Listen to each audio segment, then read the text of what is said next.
Ça balance pas mal à Paris, ça balance aussi.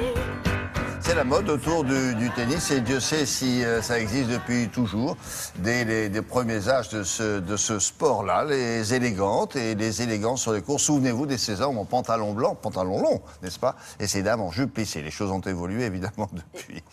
Effectivement, le tennis a toujours été finalement associé à la mode et depuis 1890 jusqu'à nos jours, l'exposition s'appelle Jeux, 7 et mode, ce n'est pas pour rien. Et on s'aperçoit finalement que depuis toujours, eh ben, le tennis finalement était signe d'élégance et vous avez Jean Patou qui habillait Suzanne Lenglen. Ah oui. Et moi dans cette exposition j'ai découvert un créateur anglais que je ne connaissais pas. Je suis sûre que vous devez le connaître, vous William. Il s'appelle Ted Tilling. Est-ce que ça vous dit quelque chose?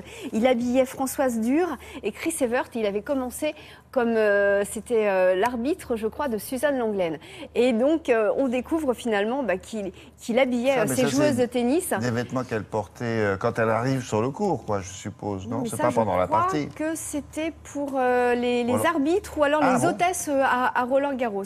En tout cas, ça a bien évolué. On découvre il y a un tablier assez incroyable, entièrement brodé, parce qu'au début du siècle, les femmes qui jouent au tennis, les vêtements n'étaient pas adaptés finalement pour ranger des balles. Donc elles mettaient des tabliers sur leur robe pour avoir des poches et mettre ces fameuses balles.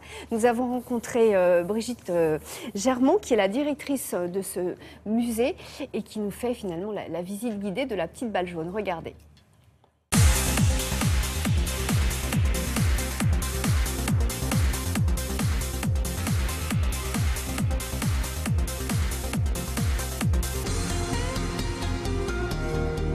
Cette exposition Jeux, 7 et mode, c'est l'histoire du style tennis à travers les époques, de 1890 à 2015, à travers un certain nombre de tenues emblématiques qui sont exposées ici au musée de la FFT.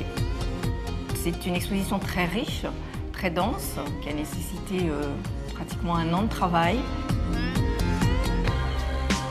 Le monde du tennis a toujours inspiré la mode. Le blanc a régné en maître parce que, à l'époque, notamment des garden parties, et le tennis était pratiqué par une certaine classe de la société, il fallait porter du blanc. C'était un signe aussi distinctif d'élégance.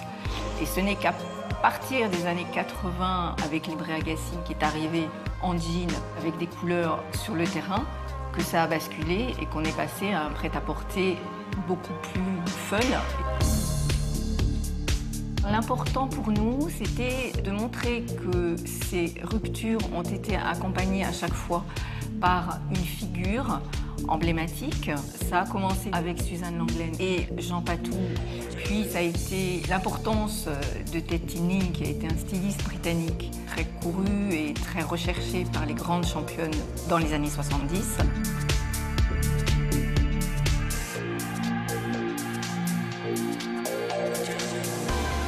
Dans le musée, nous avons certaines tenues de Steffi Graf et de Stefan Edberg, de Rafael Nadal, de Roger Federer, de tous les champions et championnes qui sont passés ici. La chaussure de tennis a subi 3 grandes mutations. Au départ, il jouait avec des chaussures en toile, puis des derbies en cuir. Et très vite, dans les années 70, on est arrivé à une chaussure avec des semelles en caoutchouc qui venaient des États-Unis. Jusqu'à aujourd'hui, même si les styles ont changé, on est resté dans la chaussure avec semelles de caoutchouc. L'élégance telle qu'elle a été portée sur les cours de tennis, portée également ensuite par les grands champions, ne serait-ce que les mousquetaires, pantalons, gilets, vestes, et René Lacoste ensuite avec le polo petit piqué, on se rend compte que l'élégance reste sur les cours, mais également portée par le grand public qui s'est approprié ces tenues. Le bon titre, hein. Alors, ça s'appelle Jeux, 7 et mode, évidemment. Et donc, cette exposition-là. Voilà. Donc, pour ceux qui ont la chance d'aller à Roland-Garros en ce moment, ils peuvent aller voir l'exposition. Pour les autres qui n'ont pas de billet, il faudra attendre donc le 7 juin pour pouvoir aller à l'intérieur. Ah oui, pour aller visiter. Et oui, parce qu'aujourd'hui, vous ne oui. pouvez pas rentrer si vous n'avez pas de billet. Exact. Voilà, donc ça dure 1 an cette exposition et ça mérite vraiment le coup d'œil. Le jardinier Télématin, lui,